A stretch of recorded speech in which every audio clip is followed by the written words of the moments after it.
ఎవరు? అదే చూసా నేను. ఆయన అడుగుతున్నాడు, ఏమండి భూస్థాపితం చేశారా చేస్తారా అని.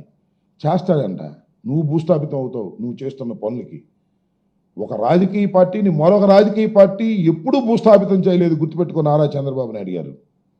మీరు భూస్థాపితం చేయాలనుకుంటే మరింతగా ఎదుగుతాను తప్ప మరొకటి కాదని కూడా ఈ సందర్భంగా నేను మనవి చేస్తున్నా. ఏదో తయారుగా హైదరాబాద్ నుంచి వచ్చారని ఆయన అడగటం, ఈయన చెప్పటం. ఆ యాంకర్ గారు, ఆ టీవీ యాంకర్ అడుగుతున్నాడు, భూస్థాపితం చేశారా చేస్తారా అండి? చేసే ప్రయత్నం చేస్తున్నాం. ఇలాంటి దుర్మార్గమైన పార్టీలు ఉండటానికి వీల్లేదు. ఈయన పార్టీ ఒక్కటే ఉట్టి గట్టుకు ఊరేగాలి. ఈయన పార్టీని వీళ్ళ అబ్బాయి పార్టీను. ఇంకే పార్టీ ఉండటానికి వీల్లేదు. ఏ పార్టీ లేకపోతే పరిపాలన చేస్తారు, ఏదైనా పార్టీ ఉంటే పారిపోతారు. అంతకుమించి ఏమీ లేదు. నేను చెప్తున్నా, మళ్ళా మీరు పారిపోవలసిందే ఈ రాష్ట్రం నుంచి. గుర్తుపెట్టుకోండి, మీరు చేస్తున్నటువంటి దౌర్భాగ్యమైనటువంటి విధానాలు, మీరు చేస్తున్నటువంటి అరాచకమైనటువంటి విషయాలు, మీరు కక్షపూరితంగా చేస్తున్నటువంటి విషయాలు, అందరి మీద కేసులు పెట్టి జైల్లో పెట్టాలని మీరు అనుకుంటున్నారు. దానివల్ల జరుస్తారనుకున్నది ఎవడు జాడు గుర్తుపెట్టుకోండి. ఇంకా రాటు తేల్తామని కూడా ఈ సందర్భంగా నేను చెప్పదలుచుకున్నా. భూస్థాపితం చేయటం ఎన్టీ రామారావు గారి వల్లే కాలా, మీ వల్ల ఇద్దా? రాజశేఖర రెడ్డి గారు, అంతకుముందు చెన్నారెడ్డి గారు, కాంగ్రెస్ పార్టీ అప్పుడు, అది వేరే విషయం చెప్తా.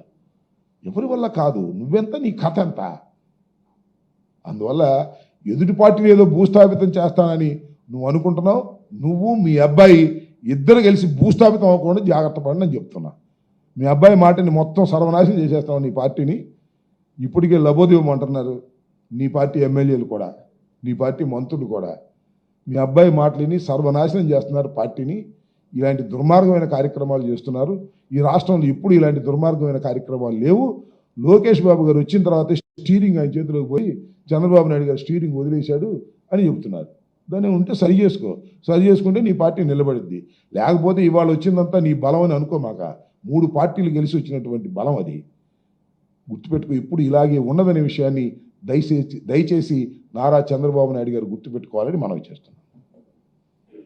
ఓకే, ఏంటి